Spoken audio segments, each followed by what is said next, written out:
pep talks with God be like?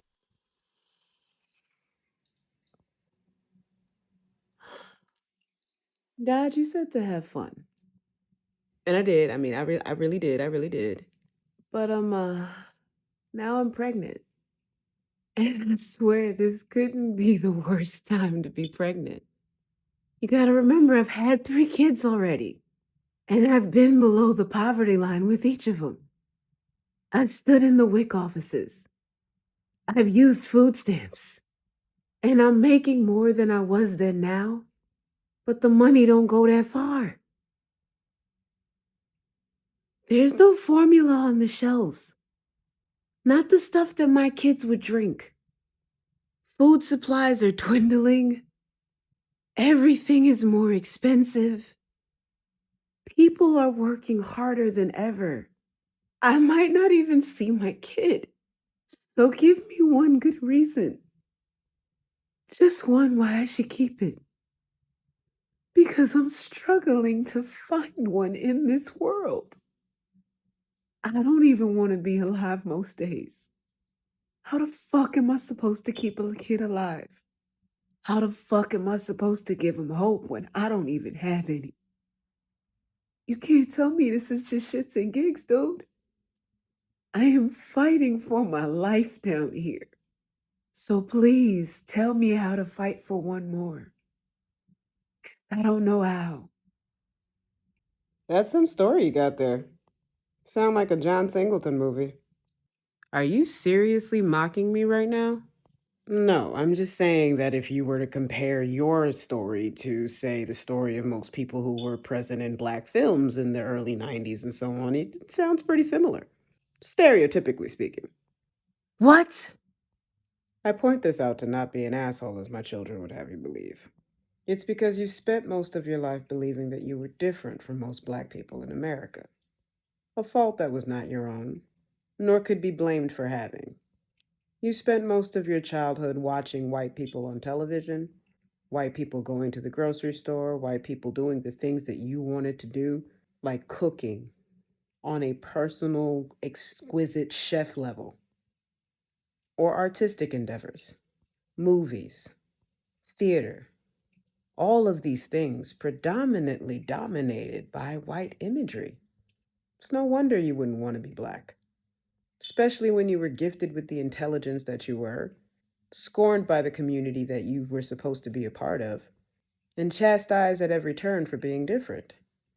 But from everything you've just told me, you're just like the rest of them. You gotta see the beauty in that. What, the beauty that I'm no different than most black women in America? Absolutely. Because for where your story is headed, if you keep down this fun road, speaking your truth without fear, that's the kind of magic that is going to be worthy of my glory. What, because it's an emotional story? Yes, I love survivors, the ones who will continue to fight no matter what. Because the forces that come for the human soul, forces as old as time, seek to corrupt the very thing it is that you carry, life. And if life is anything, it is a survivor. So do not weep in this story, for this is but a chapter in it. I can tell you a couple chapters down, it looks a whole lot better. You just gotta get through this part right now. That's why I said have some fun, because you're gonna need it. It makes me feel good to know. I'm not crazy, at least. But what happened to not violating the whole free will thing that Michael and Satan was talking about? We think it's pretty safe to say you've reached critical mass. A little push in the right direction won't hurt. Any more questions? As usual, I think you've covered it. What really happened at the family portrait, though? So Satan started calling Jesus bunny ears. Then we found out he'd hired a magician to pull money out of the hat and go, "Look, Ma, I'm Jesus," right as the photographer was supposed to snap the photo. I think it wouldn't have been so bad if they hadn't glued a little wine glass to the bunny's paws or the little communion crackers. But the kicker had to be when the photographer yelled out, "The Easter bunny saves!" right before the flash. It was all downhill from there. But the therapist said that this is normal and to be expected. And, most families have this problem starting out during family counseling. So we're going to try again next week, and hopefully St. Patrick's Day won't be a brawl. But why St. Patrick's Day, though? Didn't that holiday get mangled by corporate and white people into being just about drinking? Well, heavy drinkers do find their way towards a spiritual awakening at some point in time. Who they find is mainly determined by who gets to them first, with the best story that they can relate to. Hence the war over St. Patrick's Day. My hope is counseling will smooth most of this out so that it will be a easy seasonal transition. But you never know with Satan. Anyway, I'll leave you to this transformation of yours. Looking forward to what you look like on the other side. Toodles.